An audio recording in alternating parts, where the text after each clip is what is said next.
Buenos días, hermanos, ¿cómo están? Gracias a Dios, hermanos. Sí se escucha bien, ¿verdad? Gracias a Dios.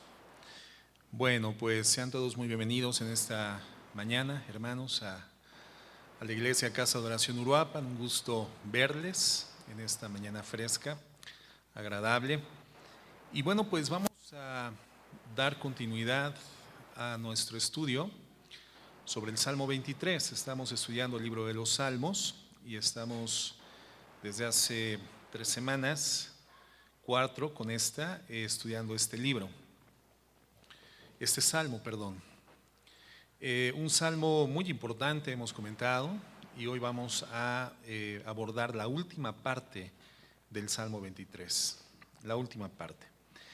Hemos comentado que el Señor nos revela en este salmo que de la misma forma en que una oveja no podría sobrevivir sin el cuidado y sin la protección de un pastor, los seres humanos tampoco podríamos vivir sin la protección y la dirección de nuestro pastor, que es Dios, Jesucristo.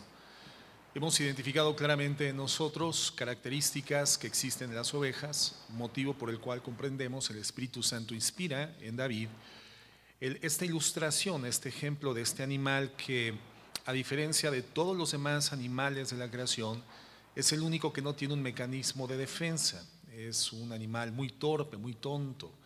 Es un animal que no tiene iniciativa, es un animal con grandes deficiencias y debilidades físicas. La vista es muy corta, sus patas son muy frágiles, su sistema digestivo es muy delicado, necesita ser guiado, conducido a los pastos frescos porque no puede distinguir entre el alimento saludable y aquel que le puede dañar hasta matarle.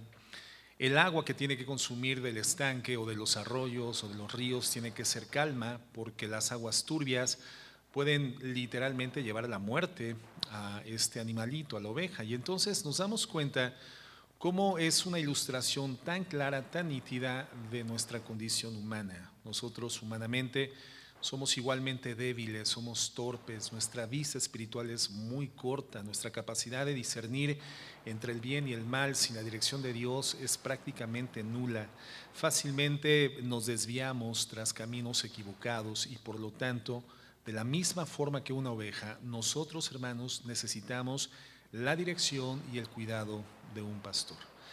Nuestro enemigo, al igual que las ovejas, tiene el propósito de depredarnos. Cuando una oveja se enfrenta con un lobo, con un león, con un oso, evidentemente estos animales se disponen a depredarla, a quitarle la vida, a devorarla. Bueno, nuestro enemigo común es el adversario de Dios igualmente, y contra nuestras vidas tendría la total facultad de depredar nuestras vidas si no contáramos con la protección y con la dirección de un pastor, Dios. Quiero que por favor vayamos a Isaías 53 y demos lectura a los primeros 6 versos. Voy a dar lectura en la versión Biblia de las Américas, hermanos. Biblia de las Américas. No sé si esa la tengamos, ¿sí? Ok, entonces pueden leer en sus pantallas. Y fíjate lo que dice, y por favor con discernimiento, con la luz que el Espíritu Santo nos ha dado ya de la Escritura, intentemos identificar de quién nos está hablando la Escritura. Dice así: ¿quién ha creído a nuestro mensaje? ¿A quién se ha revelado el brazo del Señor? Creció delante de él como renuevo tierno, como raíz de tierra seca. No tiene aspecto hermoso ni majestad para que le miremos, ni apariencia para que le deseemos. Fue despreciado y desechado de los hombres, varón de dolores. Está hablando de un ser humano. Varón de dolores, experimentado en aflicción. Y como uno de quien los hombres esconden el rostro, fue despreciado y no le estimamos. Ciertamente Él llevó nuestras enfermedades, cargó nuestros dolores, con todo nosotros le tuvimos por azotado, por herido de Dios y afligido. Mas Él fue herido por nuestras transgresiones. Está hablando de alguien que fue nuestro sustituto en el lugar de la sentencia y del juicio. Él fue herido por nuestras transgresiones, molido por nuestras iniquidades.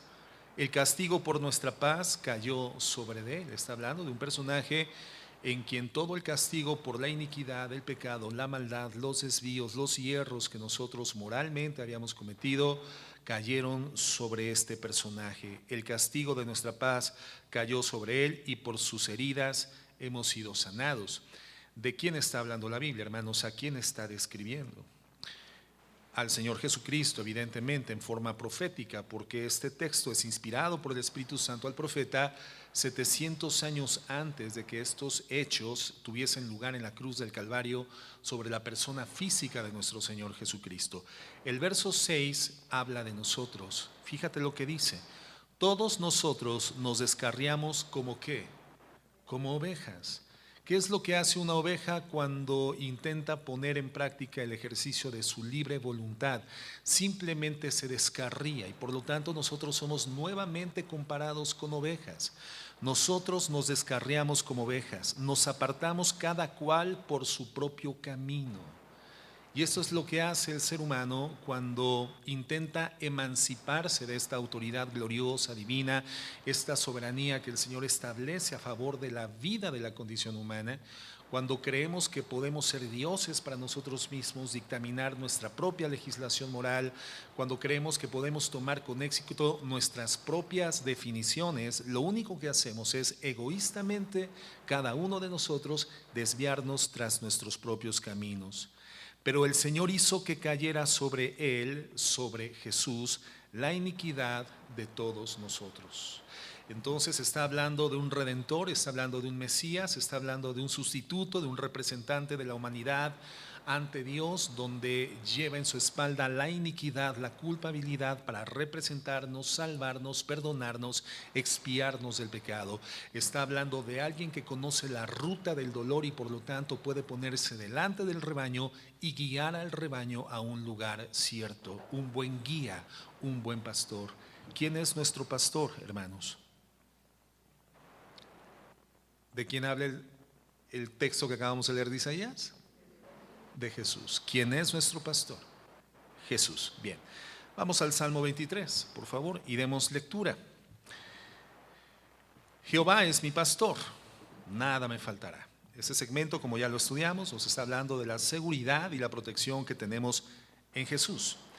En lugares de delicados pastos nos hará descansar. En Cristo tenemos un descanso pleno del alma. Junto a aguas de reposo me pastoreará. Él nos pastorea por su Espíritu Santo, operando directamente sobre su palabra e iluminándola a nuestra mente y a nuestro corazón. Confortará mi alma. ¿Te acuerdas qué significa la palabra confortar? Restaurar. El Señor restaura nuestra alma, nuestra mente, nuestras emociones, los afectos. El Señor restaura en nosotros el sentido de justicia, de amor y de paz que se había perdido por la comisión del pecado. En este distanciamiento del Señor, ese sentido de identidad con Cristo es perdido, y Cristo viene por su sacrificio, en su redención y en su pastoreo, a restaurar en nosotros ese sentido de paz, amor y de justicia. Me guiará por sendas de justicia por amor de su nombre. Es decir, en Cristo tenemos dirección. Aunque ande en valle de sombras de muerte, no temeré mal alguno, porque tú estarás conmigo. En Él tenemos protección. Tu vara y tu callado me infundirán aliento. Es decir, en Cristo tenemos fuerza para vivir. ¿A través de qué? De su palabra. Comentábamos que el callado del pastor, que está siendo continuamente sonado sobre las piedras, sobre la tierra, sobre el pavimento, sobre el terreno por el cual está guiando a las ovejas, tienen el propósito, estos sonidos del callado que representan la voz y la palabra de Dios, de guiar a la oveja, aun cuando el pastor esté un poco distante de la oveja, la vista corta de la oveja no le desvía del camino mientras esté continuamente escuchando el callado del pastor. Nosotros tenemos la dirección de Dios garantizada en la medida en la cual oímos su voz, oímos su palabra. Aderezas mesa delante de mí en presencia de mis angustiadores. Está hablando de paz, tranquilidad en medio de nuestros enemigos angustiadores, en medio de la adversidad.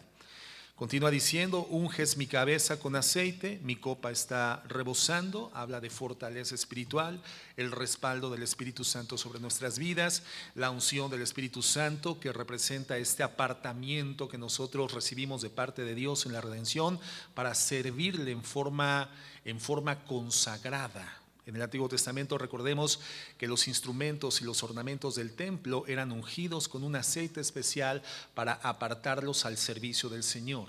La unción del Espíritu Santo sobre nuestras vidas a partir de la conversión nos aparta para ser utensilios, ser útiles para los efectos y la obra de Dios. Nos da un respaldo espiritual y nuestra copa rebosa. Comentábamos que ningún hombre que está siendo guiado por el Espíritu Santo, que es lleno del Espíritu Santo, es estéril. Ningún hombre y ninguna mujer en Cristo, cuando son productivos, son estériles. Siempre hay un rebosamiento de la presencia del Espíritu Santo para abastecer sus vidas y abastecer la vida de los demás. Y el verso 6, que es el que vamos a estudiar para concluir la serie, dice así: ciertamente el bien y la misericordia me seguirán todos los días de mi vida. ¿Qué cosas nos van a seguir, hermanos? El bien y la misericordia. Y en la casa de Jehová moraré por largos días. Dios entonces, hermanos, nos da una vida de bendición, una vida de bondad y una vida de misericordia. Podría ser traducida o podríamos concluir que este concepto en conjunto representa la bendición de Dios. Es en Jesucristo, hermanos, donde tenemos confianza más allá de esta muerte, porque fíjate cómo versa. Dice: ciertamente el bien y la misericordia me seguirán todos los días de mi vida aquí, en mi vida terrena. Y en la casa de Jehová moraré por largos días. ¿Dónde? Allá, en la presencia de Dios. Entonces aquí vemos una dimensión terrena y una dimensión espiritual eterna.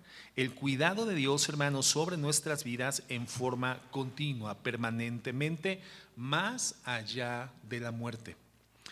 Ciertamente, dice el verso, el bien. La palabra bien, hermanos, proviene de un vocablo hebreo que es tov, T-O-B alta, tov. Y esta palabra aparece por primera ocasión en el libro del Génesis, en el capítulo 1, verso 25. Va a aparecer en sus pantallas. Fíjate cómo dice: e hizo Dios animales de la tierra según su género, y ganado según su género, y todo animal que se arrastra sobre la tierra según su especie. Y vio Dios que era tov en el hebreo, que era bueno, se traduce como bueno. Bueno, la palabra tov, que se traduce como bueno, en el Salmo 23 se traduce como el bien me seguirá todos los días. El bien me seguirá todos los días. Significa, hermanos, el bienestar más amplio. Significa alcanzar el propósito con el cual fuimos creados. Eso significa la palabra tov. Alcanzar el propósito por el cual nosotros fuimos creados, alcanzar el bien más alto. ¿Y cuál es el bien más alto de una persona, de un ser humano, sino el alcance del bien por el cual fue diseñado, el propósito divino con el cual fue traído a la tierra? Bueno, la palabra tov significa entonces alcanzar el propósito con el cual fuimos creados. Cuando Dios en Génesis dice, y vio Dios que era tov, que era bueno, significa que todo lo que Dios creó originalmente alcanzó perfectamente el propósito por el cual fue diseñado por Dios. Por eso dice la Biblia, todo era bueno. Entonces, un ejemplo simple son estas bocinas, por ejemplo, que tenemos distribuidas en el auditorio de la iglesia. Estas bocinas fueron diseñadas por un ingeniero en electrónica con componentes específicos, con el propósito particular de amplificar el sonido. De tal forma que cuando prendemos las bocinas y el sonido es amplificado, entonces alcanzan su propósito. El uso de estas bocinas es bueno, es tov, han alcanzado el propósito. Pero si un día bajamos las bocinas y las utilizamos como un banco, como una escalera o una mesa para comer, en ese momento, hermanos, las bocinas están perdiendo completamente su propósito. Bueno, en la narrativa del Génesis de la creación de la tierra y de la vida sobre la tierra, el único momento, hermanos, en que Dios dice que algo no es bueno es después de haber creado al hombre, al varón. Génesis 2:18, fíjense cómo dice: y dijo Jehová Dios, no es tov, no es bueno que el hombre esté solo, le haré ayuda idónea para él. ¿Qué quiere decir esto? Que jamás el hombre, el varón, entiéndase por favor, jamás el hombre alcanzará el propósito por el cual fue creado y diseñado por Dios si no hubiera creado igualmente a la mujer. No es tov que el hombre esté solo, significa que el hombre jamás alcanzará su propósito, su diseño divino, no alcanzará el mayor bienestar a menos de que Dios hubiese creado conjuntamente a una mujer. El hombre sin la mujer no alcanza el propósito, no es bueno, no es tov. Por eso, hermanos, ¿cómo es definida en la Biblia la mujer? La mujer es definida como una ayuda idónea. Y la palabra idóneo, hermanos, en el hebreo neged, significa contraparte, significa cónyuge, esposa.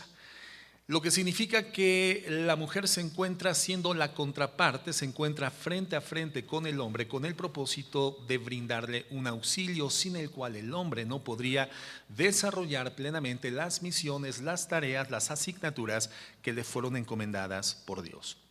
Sin una esposa, el hombre siempre va a desviarse de su propósito, no va a alcanzar el propósito.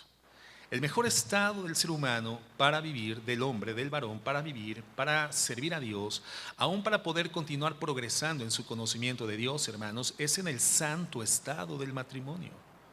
El hombre no fue diseñado para estar solo, no alcanza el propósito a menos de que cuente con la ayuda idónea de una mujer.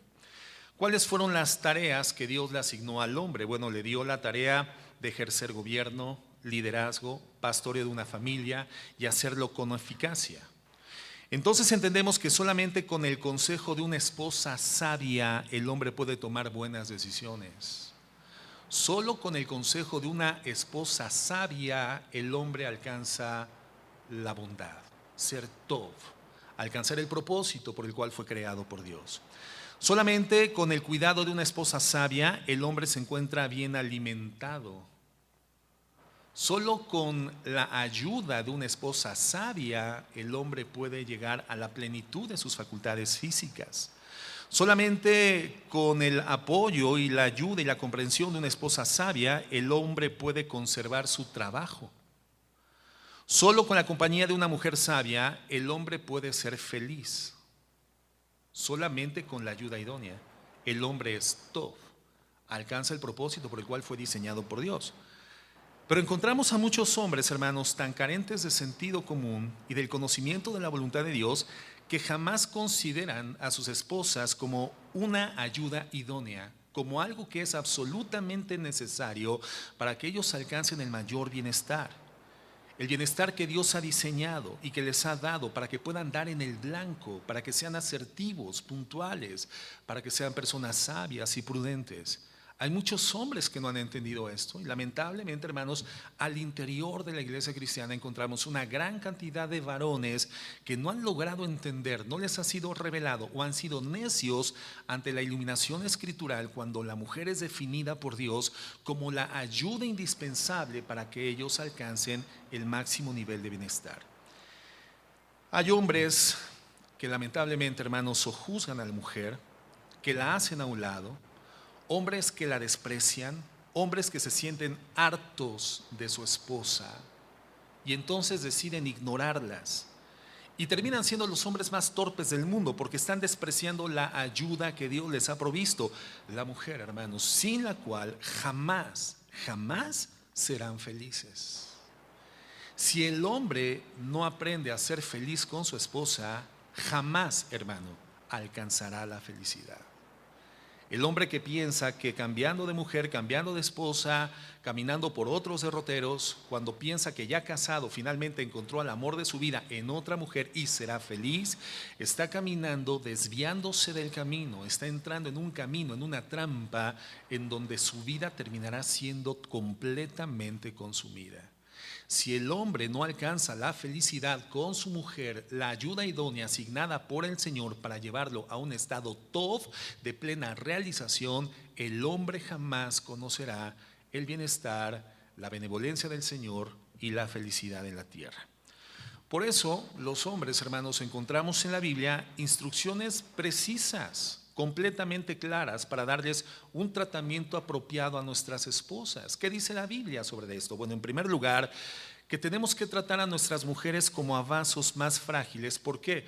Porque ellas, como nosotros, son coherederas de la gracia del Señor. En segundo lugar, dice que jamás, hermanos, podremos entendernos con Dios, tener una comunión con Dios, si tratamos ásperamente a nuestras esposas, porque inevitablemente los cielos se volverán de bronce y Dios no atenderá nuestra súplica, nuestra oración y nuestro clamor. Esto lo dice 1 de Pedro 3:7. La mujer es una persona frágil, hermanos. Dios la diseña, dice la Escritura, como un vaso más frágil. Y por lo tanto, hermanos, nosotros tenemos que entender que estamos tratando con un diseño espiritual altamente sofisticado. Tan sofisticado que puede ser la ayuda idónea para cada área de nuestra vida. Cuando nosotros nos encontramos ante un computador, por ejemplo, un electrónico altamente complejo, muy sofisticado, el más moderno, es porque tiene la capacidad de resolución de tareas, elaboración de procesos complejos, avanzados, multidiversos y en cantidades millonarias por segundo. Estamos hablando de un diseño sofisticado por su nivel de complejidad y su capacidad de resolución de problemas.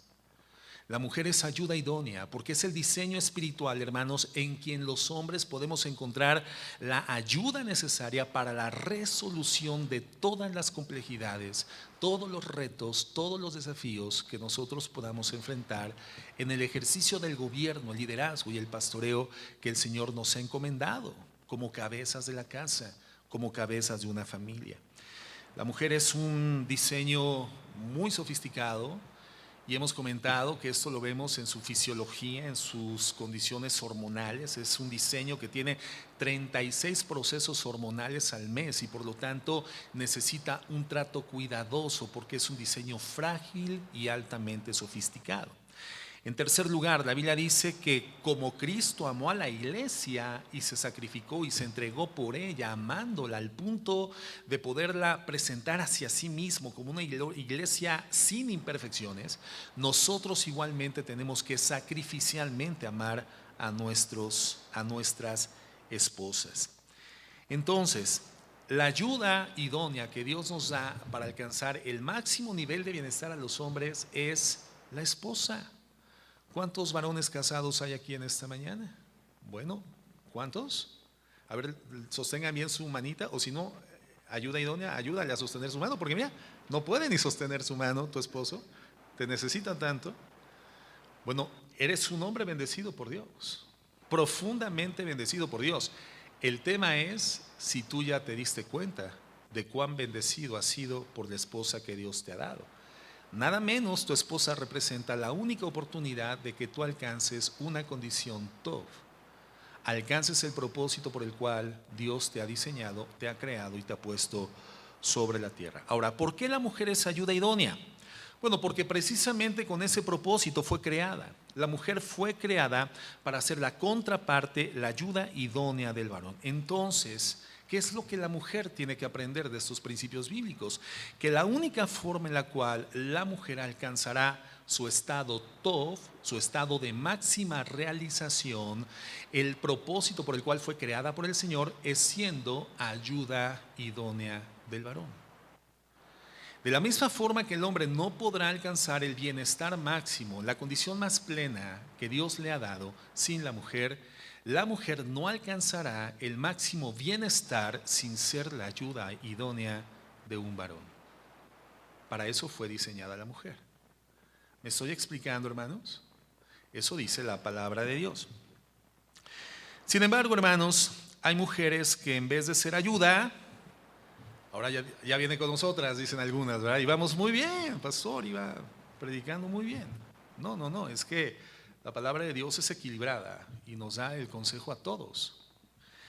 Hay mujeres que en vez de ser ayuda idónea, quieren ser gobernadoras. En vez de ser cubiertas por el marido, quieren ser cabeza en el hogar, en la familia. En vez de ser administradoras del hogar, quieren ser proveedoras del hogar. En vez de criar hijos, quieren ser gerentes de una empresa. Mujeres empoderadas. Mujeres que en vez de ser ayuda, hermanos, terminan siendo una calamidad para sus esposos y familias. Mujeres que acaban con matrimonios y familias porque tienen aspiraciones de autorrealización, de realización personal. Y lo que Dios establece para la mujer es que su autorrealización solamente se encuentra ¿cómo?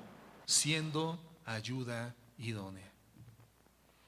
Por eso dice Proverbios 14:1, la mujer sabia edifica su casa. ¿Y quién es la mujer sabia?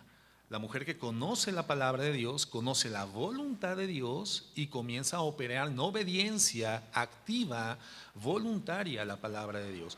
Esa es la mujer sabia, la que edifica su casa, construye su casa. Mas la necia, ¿quién es la necia? La obstinada, la rebelde, la mujer torpe. La mujer que quiere continuar haciendo las cosas a su manera, como ella ha considerado y ha determinado el rumbo de su destino para alcanzar su meta de autorrealización, esa es la mujer necia y termina con sus propias manos, dice la Biblia, destruyendo su propia casa. Entonces, igualmente, hermanos, las instrucciones de Dios para la mujer las encontramos en la Biblia perfectamente definidas, son instrucciones precisas. Proverbios 31. Vamos ahí, por favor. Hermanas, sobre todo las hermanas.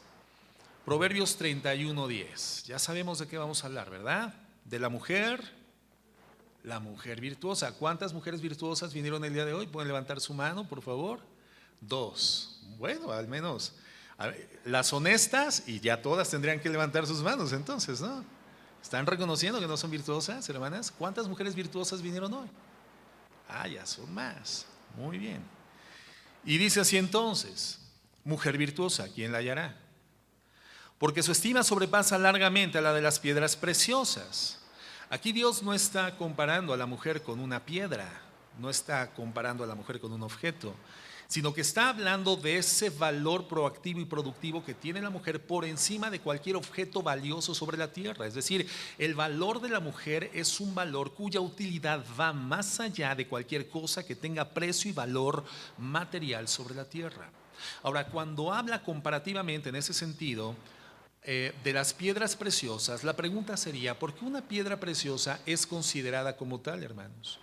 Bueno, porque las piedras preciosas, los diamantes, no se encuentran regados en las banquetas, son escasas. Las piedras preciosas, hermanos, para poderlas extraer de las minas o de los yacimientos profundos de la tierra, se requiere grande tecnología para poder obtenerlas y por lo tanto su costo de extracción hace que una piedra preciosa sea altamente costosa, muy valiosa.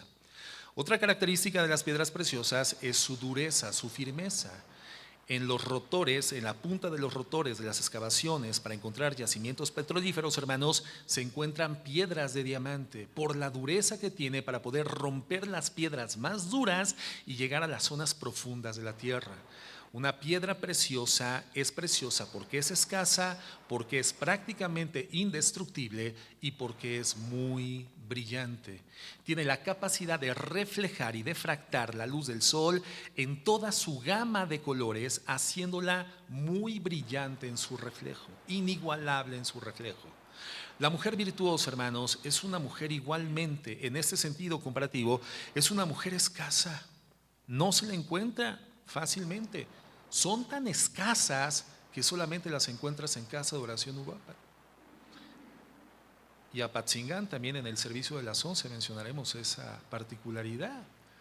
Las mujeres virtuosas levantaron aquí la mano, son escasas y fueron varias, entonces todas están aquí, no las encuentras en cualquier parte. La mujer virtuosa tiene la dureza, la firmeza de la roca sólida porque está fundada sobre la palabra de Dios, es inteligente y por lo tanto su vida es indestructible, es firme y su brillo es refulgente porque refleja en su carácter el carácter de nuestro Señor Jesucristo. Hoy en día, hermanos, encontrar a una mujer con esas características es verdaderamente una complicación, es muy difícil. Continúa diciendo: el corazón de su marido esté en ella confiado y por lo tanto no carecerá de ganancias. ¿Qué significa esto, hermano? Quien se casa con una mujer así, una mujer virtuosa, siempre sale ganando.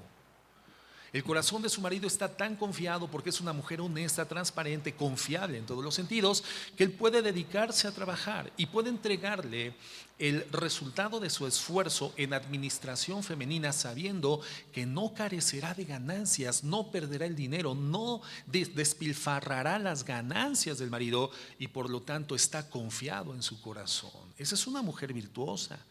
Le da a ella bien y no le da mal todos los días de su vida. ¿Qué significa esto, hermano? Significa que todo lo que hace, todo lo que dice y todo lo que decide produce bienestar en la vida de su marido. Dice la Biblia que es una mujer que trabaja porque busca lana, lino y con voluntad trabaja con sus manos. Es como nave de mercader, trae su pan de lejos. Se levanta aún de noche, da comida a su familia y raciona a sus criadas. Considera la heredad y la compra y planta viña del fruto de sus manos. Es una mujer trabajadora, pero su trabajo, hermano, no la excluye de sus funciones en el hogar, sino que todo, hermano, deriva en beneficios para la administración del hogar. Es una mujer de esfuerzo y trabajo. Continúa diciendo: ciñe de fuerza sus lomos y esfuerza sus brazos. Ve que van bien sus negocios, su lámpara no se apaga de noche. Es una mujer que trabaja, pero sobre todo es una mujer que se mantiene en condición de alerta espiritual permanentemente. Su lámpara espiritual no se apaga ni siquiera de noche. Aplica sus manos al uso y su mano a la rueca, alarga su mano al pobre, extiende su mano al menesteroso. Es una mujer llena de misericordia, es una mujer cuya copa está rebosando y por lo tanto, hermano, cualquiera que se acerque puede beber del fruto espiritual en su vida. No tiene temor de la nieve por su familia, porque toda su familia está vestida de ropas dobles. Es decir, todo el trabajo de esta mujer va orientado a darle cuidado a su familia. Ella se hace tapices de lino fino y púrpura en su vestido. Es una mujer que cuida su apariencia, cuida su atavío. Su marido es conocido en las puertas cuando se sienta con los ancianos de la tierra. Es decir, que la buena fama y el buen nombre de esta mujer le da brillo, igualmente lustre a su marido, le da prestigio a su marido. Hace telas y las vende y da cintas al mercader. Fuerza y honor son su vestidura. Se ríe de lo porvenir porque su seguridad está en el Señor. Abre su boca, abre su boca. ¿Cuántas mujeres acostumbran a abrir su boca, hermanas? Todas. Hay un estudio sociológico que dice que la mujer puede mencionar hasta 60,000 palabras todos los días. Si algo sabe hacer la mujer, y bien, es abrir la boca.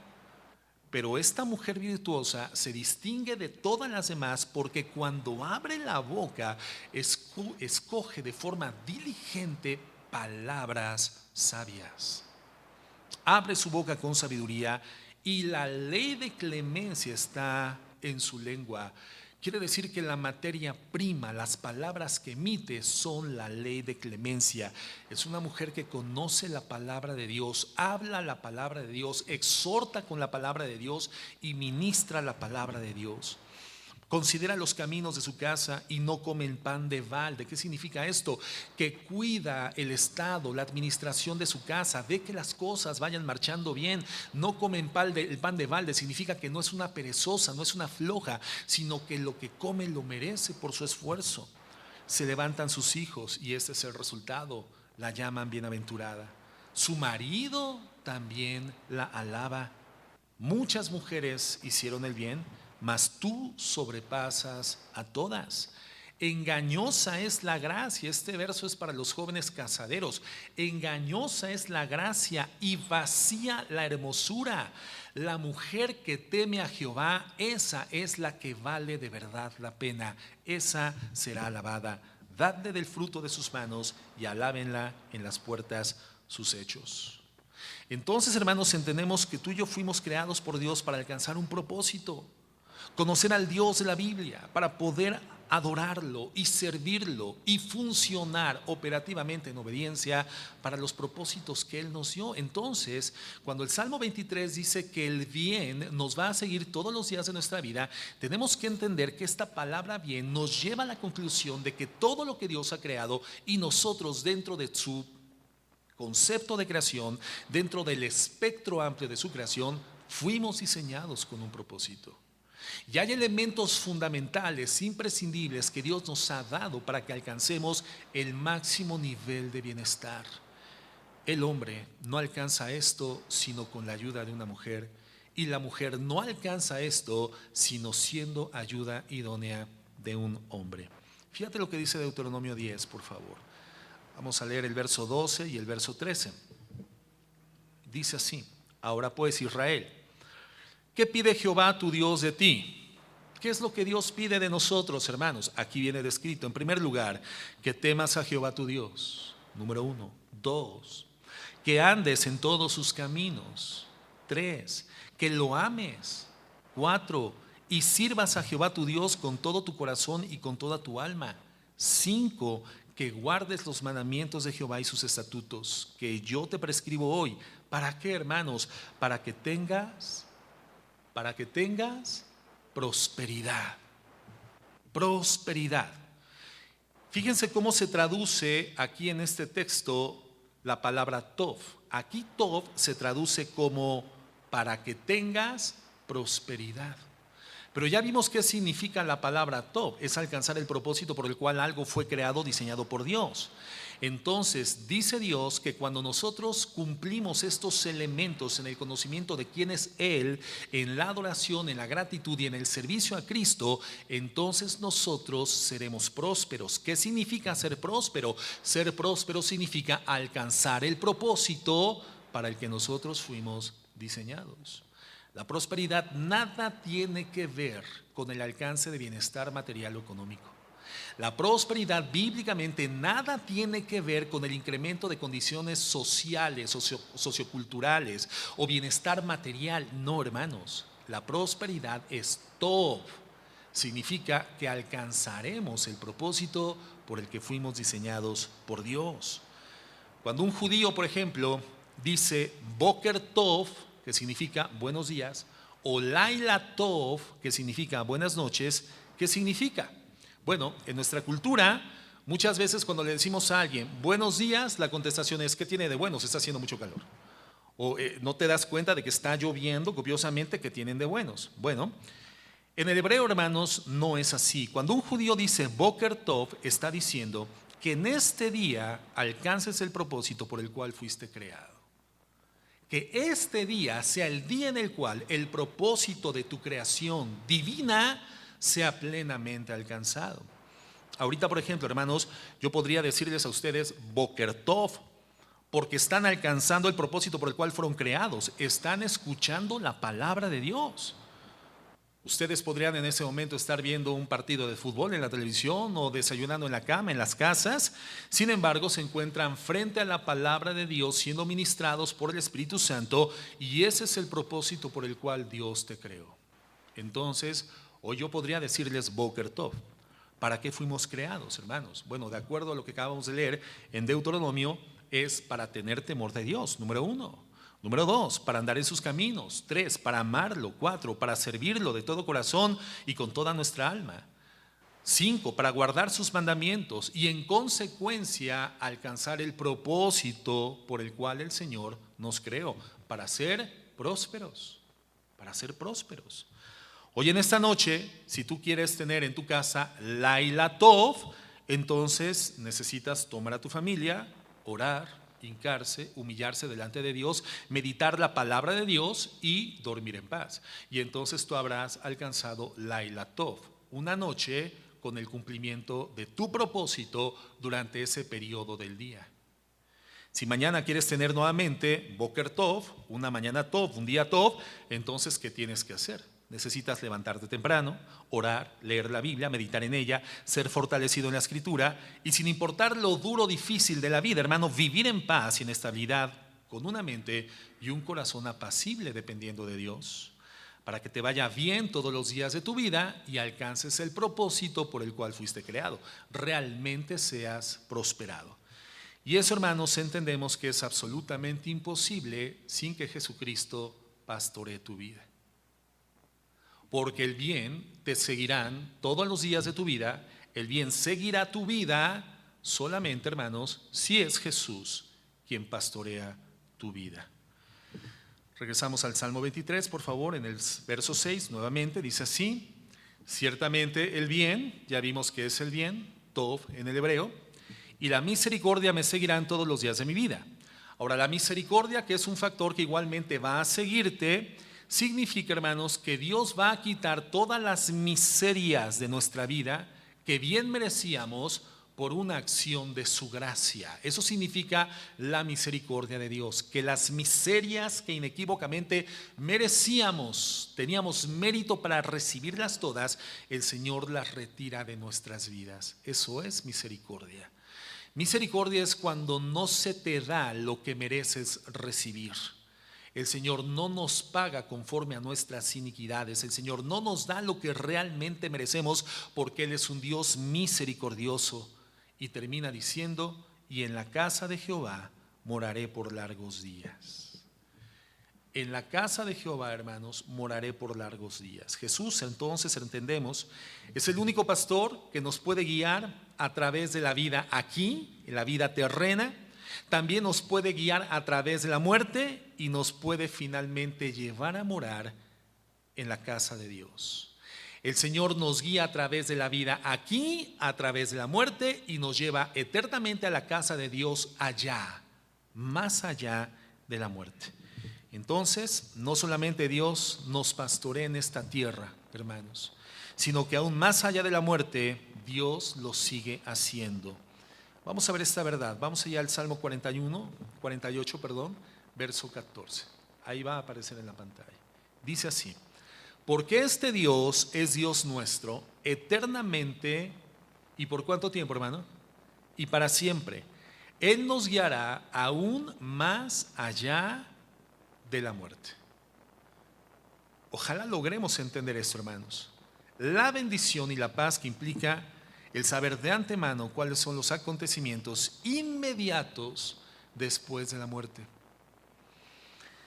Si hay un acontecimiento al que la gente de este mundo le tiene pavor, terror, miedo e intenta evadir a todo precio, hermanos, es la muerte. Porque para el hombre natural es entrar a un mundo desconocido, pero para el cristiano esto no es un misterio. La palabra de Dios nos muestra perfectamente qué es lo que va a suceder con nuestra existencia inmediatamente después de la muerte. Segunda de Corintios 5, 1, por favor, al 10. Vamos a verlo. Les pido a los hermanos que están durmiendo, no se duerman, y menos si son servidores, por favor. Los servidores son los que tienen que estar más alertas ante la exposición de la palabra, porque son los llamados a ser ejemplares para toda la congregación. Así que servidores despiertos y también la iglesia despierta, no durmamos. Acuérdate que el peor lugar para venir a dormir es la iglesia. ¿Te acuerdas de las vírgenes que no fueron prudentes y no llenaron sus lámparas de aceite? Y cuando llegó el esposo, ya no pudieron entrar a la casa del esposo. ¿Quién quiere quedarse dormido? Nadie ante la presencia de Dios. Entonces estemos despiertos. Segunda de Corintios 5, del 1 al 10 dice así: porque sabemos que si nuestra morada terrestre, este tabernáculo, fíjate cómo está ilustrando metafóricamente lo que a continuación explica a detalle. Ilustra con un tabernáculo, es decir, un lugar de vivienda, con una morada terrestre. Dice: si nuestra morada terrestre, este tabernáculo, se deshiciere, tenemos de Dios un edificio, una casa no hecha de manos, eterna en los cielos. ¿De qué está hablando? La morada terrestre. ¿Estará hablando de tu domicilio, hermano? ¿Estará hablando de ese domicilio congregacional? Y nos estará mostrando que hay un mejor edificio donde podremos congregarnos, un edificio eterno en los cielos. ¿Será eso a lo que se está refiriendo la Biblia? Bueno, continuamos leyendo. Y por eso también gemimos, deseando ser revestidos de aquella nuestra habitación celestial. Una vez más, el concepto de una casa, una morada, una habitación celestial, de la cual dice: seremos revestidos, pues así seremos hallados, vestidos y no desnudos. Como que comienza a clarificar el concepto, porque ahora habla de una vestidura que no nos va a permitir estar desnudos. Porque asimismo los que estamos en este tabernáculo gemimos con angustia, porque no quisiéramos ser desnudados sino revestidos, para que lo mortal sea absorbido por la vida. Entonces ya no está hablando de un edificio físico como tal, ni una casa, hermanos. Está hablando de algo que puede perder la vida, algo que puede ser revestido de vida. Mas el que nos hizo para esto mismo es Dios, quien nos ha dado las arras del Espíritu. Así que vivimos confiados siempre, sabiendo que entre tanto que estemos en donde, en el cuerpo. ¿De qué está hablando? Del cuerpo y de la condición de la condición del alma. Una vez que el cuerpo muere, una vez que el cuerpo deja de existir, el cuerpo comienza a degradarse hasta morir, entonces queda el alma y el espíritu como en condición desnuda. Y lo que dice es que nosotros no queremos estar desnudos, sino revestidos. Y el Señor entonces nos dice que esta casa terrenal, este tabernáculo terrestre, inequívocamente llegará a destruirse, a deshacerse, pero seremos revestidos de una casa, de un edificio eterno que no se degrada. ¿De qué está hablando, hermanos? Está hablando de un cuerpo ¿Cómo? Un cuerpo glorificado. Un cuerpo glorificado. Un cuerpo que ya no se va a destruir. Así que vivimos confiados siempre sabiendo que entre tanto que estamos en el cuerpo estamos ausentes del Señor. Y cierto, lo que impide que estemos en la presencia de Cristo es este cuerpo que se degrada y al que nos aferramos y no nos queremos despojar de él, siendo que este cuerpo es el único obstáculo entre nuestra alma y espíritu y la presencia de Dios. Porque por fe andamos y no por vista, pero confiamos y más quisiéramos estar ausentes del cuerpo. Fíjate lo que está diciendo Pablo: yo desearía estar ausente de mi cuerpo y presente al Señor y serle agradable al Señor.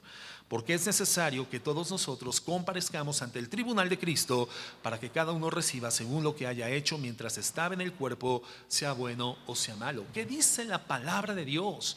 Que este cuerpo al cual nos aferramos, hermanos, una vez que muera, nuestra alma llegará consciente y en estado inteligente a la presencia de Dios. No llegaremos dormidos, llegaremos despiertos, en conciencia espiritual, en conciencia intelectual, en plena condición de existencia, en condición viva, porque en algún momento futuro seremos revestidos de un cuerpo glorificado.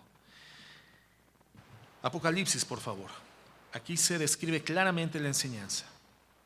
¿Qué es lo que pasa con el cuerpo y qué es lo que pasa con las almas después de la muerte? Apocalipsis 7, 15 al 17 dice así: por esto están delante del trono de Dios y le sirven de día y de noche en su templo. El que está sentado sobre el trono extenderá su tabernáculo sobre ellos. Ya no tendrán hambre ni sed. Está hablando de quiénes, de las almas que por lo pronto dejan de tener un cuerpo por causa de la muerte, pero la muerte no es nada para el cristiano, sino una transición inevitable para llegar en condición inteligente, en alma y en espíritu, en vida real a la presencia de Dios. Ya no tendremos hambre ni sed. El sol no caerá más sobre nosotros, ni el calor tampoco, porque el Cordero que está en el medio del trono los pastoreará. ¿Te das cuenta cómo el pastoreo de Jesucristo va más allá de esta tierra? Y es a lo que se refiere el Salmo 23 cuando dice que en la casa de Jehová moraremos por largos días. El pastoreo del Señor comienza desde la tierra y atraviesa la muerte y va más allá de la muerte, y allá en la casa de Dios el Señor continúa pastoreándonos. Es justamente lo que dice David en el Salmo 23. Y entonces el Señor pastoreándonos nos guiará a fuentes de agua de vida, lo mismo que el Señor hacía en la tierra, pastoreándonos, llevándonos a aguas calmas y delicadas para que por el Espíritu Santo pudiéramos ser alimentados en la palabra. El Señor lo continuará haciendo allá, nos continuará guiando, pastoreándonos a aguas de vida, y Dios enjugará toda lágrima de nuestros ojos. Ahora, hay mucha gente, hermanos, que dice que ese lugar no existe, pero no es verdad. Se equivocan, sí existe y está más allá de esta tierra. Es una condición eterna que trasciende a las condiciones terrenas, físicas, materiales y corpóreas de esta tierra. Fíjate lo que dice Juan 14:2. Ese lugar, hermanos, existe. Dice así, Juan 14:2: en la casa de mi Padre muchas moradas hay. Y si así no fuera, dice Jesús, y si así no fuera, yo os lo hubiera dicho. Voy pues a preparar lugar para vosotros. ¿Qué significa? El que ha escogido en esta vida a Jesús como pastor pasará por un valle de sombra, pero no temerá mal alguno, porque su vara y su cayado le infundirán aliento, que le dará la fuerza para continuar por todas las dificultades hasta llegar a la casa del Señor, donde moraremos por largos días. Y si así no fuere, dice el Señor, yo os lo hubiera dicho. El que ha decidido seguir a Cristo, entonces, hermano, tiene garantizado el pastoreo del Señor en esta tierra, a través de la muerte y más allá de la muerte, por la eternidad. El que ha decidido seguir a Cristo como pastor, el bien y la misericordia le van a seguir todos los días de su vida. ¿Qué significa esto? Que tú no tendrás que ir por ellas ni buscarlas, sino que éstas te van a alcanzar, porque Dios es tu guía, Jesús es quien te pastorea. Sin embargo, si Jehová no es tu pastor, entonces lo que va a seguir tu vida es el mal y la maldición. todos los días de tu vida. Y así hay muchas personas que dicen ser ovejas del pastor, pero donde quiera que van, la riegan. Dicen ser ovejas del pastor, pero no tienen bienes para poder ministrar y generar condiciones que mejoren las condiciones de existencia general. Donde quiera que van, lo echan a perder. Nunca avanzan, nunca les va bien, nunca prosperan, nunca alcanzan el propósito por lo cual fueron diseñados, ni personalmente, ni matrimonialmente, ni en la instrucción de sus hijos, ni laboralmente, ni empresarialmente. Nunca prosperan porque les sigue maldición y muchas veces ni siquiera pueden ver esta circunstancia. Y eso sucede por su conducta, por sus decisiones, por su pecado, porque quieren creer que pueden vivir en forma autónoma de Dios, quieren creer que pueden burlarse de Dios. Pero cuando tú vives en temor de Dios, cuando tú guardas sus mandamientos y le buscas, y eso es seguir al pastor, entonces el bien te seguirá y la misericordia te alcanzará. La ansiedad de la gente, hermanos, la preocupación, la angustia, la depresión, es porque la gente en su mayoría no sabe para qué vive, no conoce su propósito, menos puede aspirar a alcanzar la realización del mismo. Y nosotros somos llamados a ser luz en medio de valle de sombra y de muerte.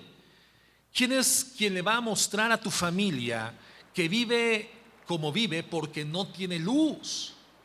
¿Quién va a llevar este anuncio? Informarle que andan como andan porque andan como ovejas sin pastor. Y no saben que mientras tengan vida hay un pastor que los está esperando para poderlos perdonar y poderlos confortar y alimentar y sustentar. Jesús, hermano, no vino a condenar al mundo. Jesús vino a salvar al mundo. Y nosotros somos la luz, llamados a llevar ese mensaje que ilumine y disipe la tiniebla de la vida de la gente. Si ellos, hermanos, o tú en este día no te has dado cuenta de que tienes un pastor, si tú en este día, hermano, vienes arrepentido a Jesucristo, creyendo plenamente que su muerte en la cruz fue representándote a ti, que Él estuvo en el lugar que tú merecías estar y que en ese lugar Él te libra de la condenación eterna, entonces dice la Biblia que Él te va a recibir. Él te va a tomar en sus brazos, Él te va a limpiar las llagas, las heridas, Él va a comenzar la restauración mental, física y espiritual. Y entonces tú podrás seguirle y podrás entonces decir claramente: Jehová es mi pastor, nada me faltará. En lugares de delicados pastos me hará descansar, junto a aguas de reposo me pastoreará. Confortará mi alma, me guiará por sendas de justicia por amor de su nombre, por pura misericordia. No porque tú lo valgas o yo lo valga, sino porque Él lo vale. Por pura misericordia nos guiará por sendas de justicia. Aunque andemos en valle de sombra y de muerte, no temeremos mal alguna, porque su vara y su cayado nos infunden la fuerza y el aliento para vivir. Él aderezará mesa en presencia de nosotros, delante de los angustiadores.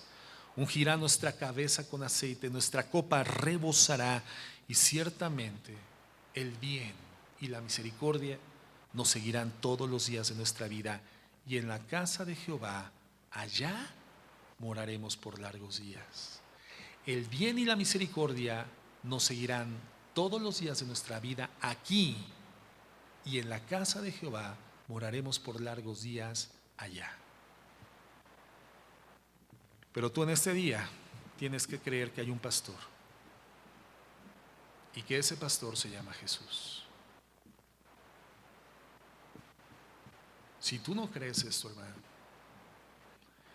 si continúas creyendo que puedes caminar y transitar sin la dirección y protección de un pastor, continuarás cerrando el camino, continuarás fallando, cayendo, tropezando, despeñándote, atribuyéndole a factores meramente materiales, terrenos y caducos la justificación para continuar en ese sentido, en autonomía, en autosuficiencia de Dios, emancipándote de sus normas, diciéndote oveja del pastor, pero sin su bendición y sin su misericordia, creyendo que el máximo bienestar se encuentra en la posición de bienes materiales y por lo tanto continuando desviando tu camino tras los bienes materiales, cayendo, rompiéndote las patas, golpeándote en el rostro, quedando cada vez más ciego y más distante del destino que Dios diseñó para tu vida, el bien y la misericordia. Un pastoreo que va más allá de esta tierra, un pastoreo que va más allá de la muerte y un pastoreo que te lleva a la casa de Dios, a la eternidad en su presencia. Hemos estudiado quién es el pastor. El pastor es infalible, el pastor no falla, no se equivoca, el pastor es eficaz, el pastor guía y conduce, conoce el camino. Es como el Sherpa del cual hablábamos, que conoce perfectamente bien las rutas, las más seguras, porque ya las ha transitado, las ha sufrido y garantiza llevarnos con absoluta seguridad a nuestro destino.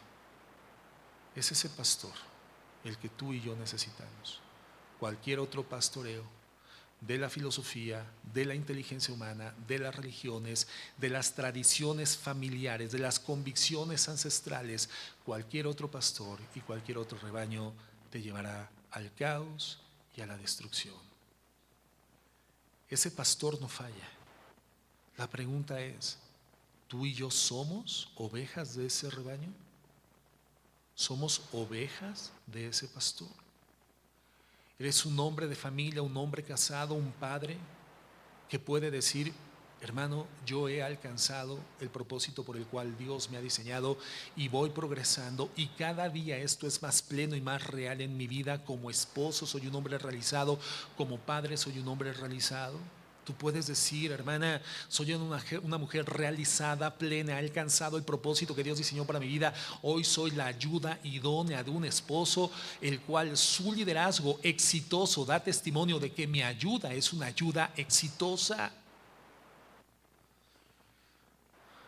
¿El bien y la misericordia te siguen todos los días de tu vida? Si la respuesta es sí, hermano, hermana, gracias a Dios. El Señor ha garantizado pastorearte más allá de la muerte y tiene una morada, una habitación en la casa de Dios esperando por ti. Pero si la respuesta es no, mi vida no es una vida de misericordia, mi vida es una vida de miseria moral, anímica, mental.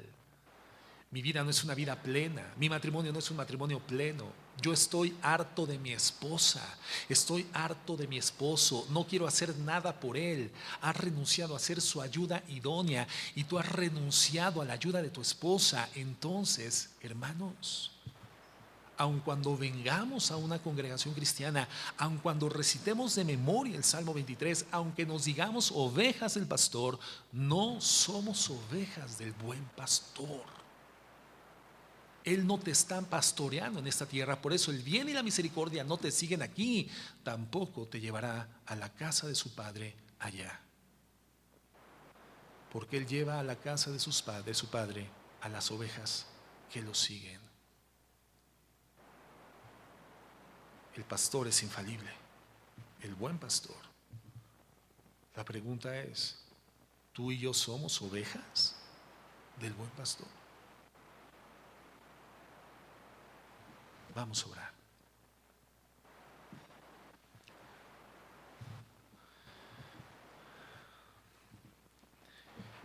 Bendecimos tu nombre, Señor eterno. Bendecimos tu nombre. Porque todos nosotros éramos como ovejas descarriadas cuando no te conocíamos. Cada cual se apartó por su propio camino. Pero cuando se manifestó tu amor en nuestras vidas, cuando nos salvaste, no por obra alguna que nosotros hubiéramos podido realizar, sino por tu misericordia, Señor, por tu inmenso amor, en una cruz donde fuiste clavado, burlado por los hombres, juzgado injustamente por el hombre, para podernos demostrar que nos amabas,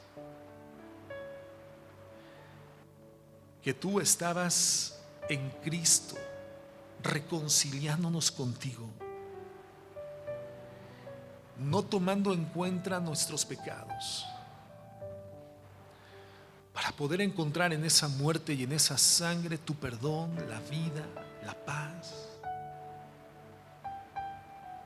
Señor, gracias, gracias, bendito Dios. Gracias, mi buen pastor. Nada, nada he de temer.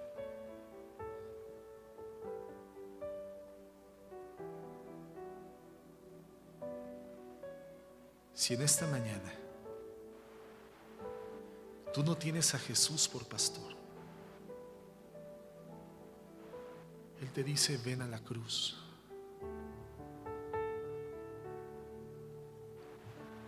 Para que comiences a tener en esta vida un pastor y no salgas de este lugar como entraste, perdido, confundido, desorientado, lleno de dudas.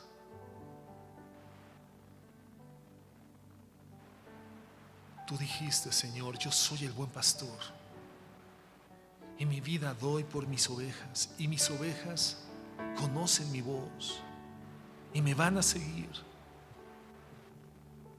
y no conocen la voz de ningún extraño, porque mis ovejas saben quién es el único y buen pastor, y su nombre es Jesucristo, Jesús de Nazaret.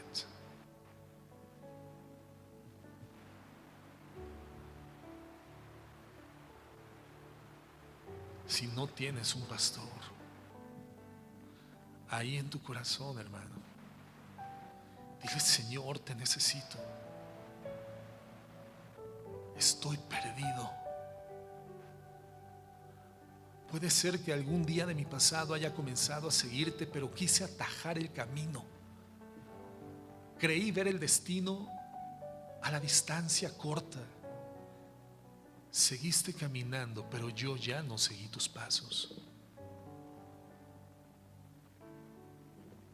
Hoy vengo a ti, Señor, pidiéndote perdón por creer que yo podría ser pastor para mi vida. No puedo, Señor. Reconozco que soy miope de vista. No tengo forma de defenderme. Si hay un depredador que ha cazado mi alma y casi, Señor, la ha destruido. No tengo forma de encontrar los pastos delicados y las aguas calmas que alimenten mi ser. No tengo forma de regresar al redil. Señor, te entrego mi vida. Pastoréame, Señor. Pastoréame en mi matrimonio. Pastoréame en mi paternidad.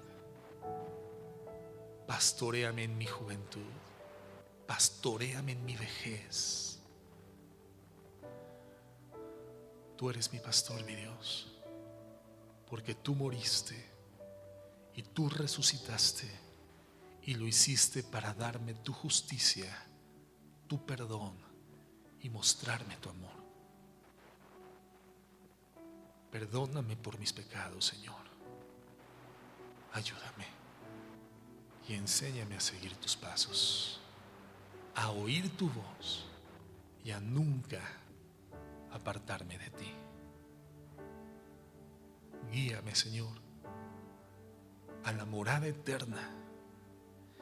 Guíame por este valle de sombra y de muerte, y más allá de él, guíame a la casa del Señor, donde moraré a tu lado por largos días. En el nombre de Jesús. Amén.